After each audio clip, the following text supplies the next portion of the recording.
ఎంతో చక్కని మెసేజెస్ మనం ఇవాళ తీసుకున్నాం.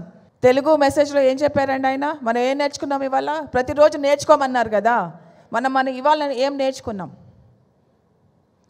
ప్రతి మనిషి కూడా ఖనిజ రాజ్యం నుంచి, వృక్ష రాజ్యం నుంచి, జంతు రాజ్యం నుంచి మానవులైతారు. అంటే మనం ఎక్కడి నుంచి వచ్చామో మనం తెలుసుకోవాలి. మెల్లిమెల్లిగా మన శరీరాన్ని మనము బిల్డ్ చేసుకుంటూ వచ్చాం. అలాగే మన ఆత్మని కూడా మెల్లిమెల్లిగా పెంపొందించుకుంటూ పోవాలి. పత్రిజీ చెప్పారు మన ఆత్మకి చాలా లెవెల్స్ ఉన్నాయని చెప్పేసి. Baby soul, infant soul, young soul, transcendental soul, adult soul, ఇవన్నీ ఒక సోల్ లెవెల్స్ కూడా మనం పెంచుకుంటూ పోవాలి. ఎలాగా? ధ్యానం వల్ల. ధ్యానం ద్వారానే మన ఆత్మకి ఎదుగుదల వస్తుంది అని అన్నారు. సో ఇలాగా ధ్యానం చేస్తుంటే చేంజ్ వస్తుంది, గ్రోత్ వస్తుంది, అంటే అభివృద్ధి జరుగుతుంది. మనలో అభివృద్ధి జరుగుతుంది. ధ్యానం వల్ల మనకి అభివృద్ధి జరుగుతుంది. సో మనలో ఎంత అభివృద్ధి జరుగుతుందో ఒకసారి మనల్ని మనం చూసుకుందాం మై డియర్ ఫ్రెండ్స్. ప్రతి క్షణం మనం ఎదుగుతూనే ఉండాలి. ప్రతి క్షణం మనం నేర్చుకుంటూనే ఉండాలి.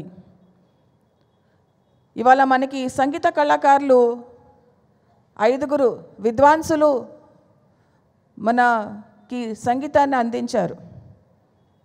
5 రకరకాల వాయిద్యాలు, ఒకళ్ళు సితారు, ఒకళ్ళు తబలా, ఒకళ్ళు కీబోర్డు, అలా 5 రకాల వాయిద్యాలు వాయిస్తున్నారు. అది ఒక సమూహం, అదొక బృందం, అదొక గ్రూప్. 5 కలిపి ఒక గ్రూప్గా తయారయ్యారు.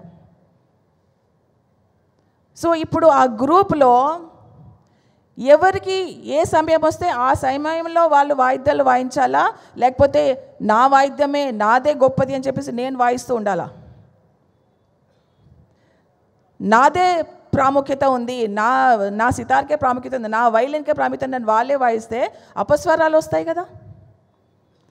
ఎవరి టైంలో ఎప్పుడు ఏది వాయించాలో అప్పుడు అది వాయిస్తేనే చక్కని శృతి వస్తుంది, చక్కని సంగీతం వస్తుంది. అలాగే మన శరీరంలో కూడా మన అవయవాలు ఉన్నాయి. ఎప్పుడు ఏది పని చేయాలో అప్పుడు అది పని చేస్తుంది. అది గ్రూప్ కాన్షియస్నెస్ అంటే, అది సామూహిక చైతన్యం అంటే ఎప్పుడు ఏది పని చేయాలో, ఎంత పని చేయాలో, ఎలా పని చేయాలో ఆ అవయవానికి కానీ సంగీత కళాకారునికి కానీ తెలుస్తుంది. ఆ టైమింగ్ అనేది తెలుస్తుంది. ఎప్పుడు నేను వాయించాలా, ఎప్పుడు నేను సైలెంట్ అయిపోవాలా, ఎప్పుడు నేను పని చేయాలా, ఎప్పుడు వేరే వాళ్ళకి ఇవ్వాలా అని చెప్పేసి తెలుస్తుంది సమూహానికి.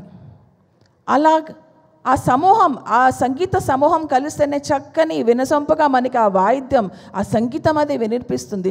లేకపోతే నాయిస్, ఇట్స్ నాయిస్, అలజడి, మనకి వినసొంపుగా అనిపించదు, వినాలని అనిపించదు అపశృతిలో ఉంటే. ఒక సమూహం అనేది చక్కని శృతితోటి ఉండాలి. ఒక గ్రూప్ అనేది ఒక చక్కని శృతితోటి ఉండాలి. అందరూ కలిసి మెలిసి ఒక మ్యూజిక్ని క్రియేట్ చేయాలి, ఒక సంగీతాన్ని, ఒక స్వరాన్ని క్రియేట్ చేయాలి. అది సమూహం అంటే. ఎప్పుడు ఏది పని చేయాలో అప్పుడు అది పని చేయాలి. ఎవరు ఎక్కడ పని చేయాలో వాళ్ళు అక్కడ పని చేయాలి. ఒక గ్రూప్గా ప్రతి ఒక్క గ్రూప్ మెంబర్ కూడా ఒకళ్ళకొకళ్ళు సహాయ సహకారాలు ఉండాలి, కోఆపరేషన్ అని ఉండాలి. ప్రతిజీ ఎప్పుడు అదే చెప్పేవారు. Cooperation and friendship is very important in a group. ఆ గ్రూప్లో గ్రూప్ కాన్షియస్నెస్ పెరగాలంటే ఆ ఇండివిజువల్ కాన్షియస్నెస్ ఉంటుంది, అంటే వ్యక్తిగత చైతన్యం ఉంటుంది. ఆ వ్యక్తిగత చైతన్యాలన్నీ కలిపి ఒక సామూహిక చైతన్యం కావాలంటే friendship and cooperation is the most important things. ఇది లేకపోతే వ్యక్తిగత చైతన్యాలే, ఇవి 2 ఉంటే సామూహిక చైతన్యము. సో ఈ 2 మనకి ప్రతి గ్రూప్లో ఉండాలి. ఆ సామూహిక చైతన్యం ఉండాలంటే ఆ వ్యక్తిగత చైతన్యాలన్నీ కలిసిపోయి ఒక గ్రూప్ కాన్షియస్నెస్లా తయారైతే అప్పుడు చక్కగా గ్రూప్ ఎదుగుతుంది, చక్కని పని జరుగుతుంది, అందరూ సామరస్యంగా ఉంటారు, సహాయ సహకారాలు అందించుకుంటూ ఉంటారు, ఒక ప్యూర్ ఫ్రెండ్షిప్ జోన్లో ఉంటారు. ఇందాక పత్రిజీ 5 వేళ్ళు అన్నారు. ఈ 5 వేళ్ళు ఇది వేరే, నేను వేరే, ఇది వేరే అని ఏది దానికి కదిలితే బాగుంటుందా? ఈ అన్నీ ఒక చెయ్యిగా కలిస్తే బాగుంటుందా? ఇది ఒక చెయ్య, డిఫరెంట్ వేళ్ళ. ఇది నా ఇష్టం, ఇది నా ఇష్టం, ఇది నా ఇష్టం అంటే ఒక సమూహం అవుతుందా? ఈ వ్యక్తిగత చైతన్యాలన్నీ కలిపితే అప్పుడు గ్రూప్ కాన్షియస్నెస్ అవుతుంది. సో మనందరము పత్రిజీ నుంచి నేర్చుకోవాల్సింది ఆ గ్రూప్ కాన్షియస్నెస్.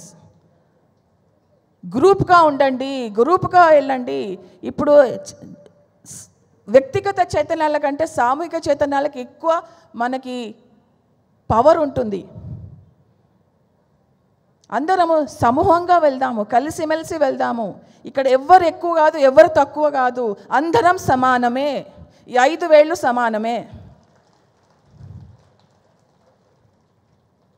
సో ఇలాగా మనం వ్యక్తిగత చైతన్యం నుంచి అందరం కలిపి ఒక సామూహిక చైతన్యలాగా కలిసి మెలిసి మనం ఎదగాలి, మనం నడవాలి. మనని మనము అభివృద్ధి చేసుకుందాము, ఒక ఆత్మగా అభివృద్ధి చేసుకుందాము. ప్రతిరోజు చేంజ్ని తీసుకుని వద్దుకుంచుకుందాము, ఒక ట్రాన్స్ఫర్మేషన్ అవుదాము, నేర్చుకుందాము, ఎదుగుదాము, కలిసి ఎదుగుదాము. మనకంటే ముందరున్న వాళ్ళ నుంచి నేర్చుకుందాము, మనకంటే వెనకాల నిలబడే వాళ్ళని పట్టుకుని తీసుకుని వెళ్దాము చక్కగా కలిసి.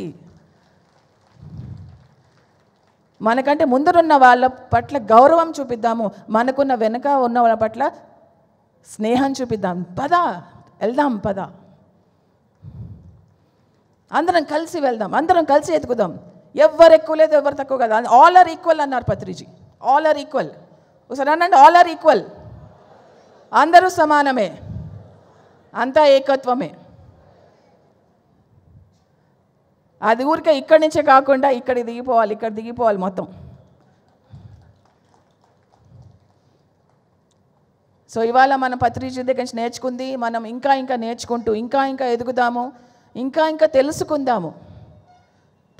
ఎన్నిసార్లు విన్నా పత్రిజీ మెసేజెస్, దాంట్లో ఇంకా తెలుసుకుంటూనే ఉంటున్నాము. అంత చక్కగా చెప్పారు పత్రిజీ మెసేజెస్ మనకి. సో అందరికీ ఈ 3వ రోజు పత్రిజీ ధ్యానమయానికి స్వాగతం మళ్ళీ. So thank you very much.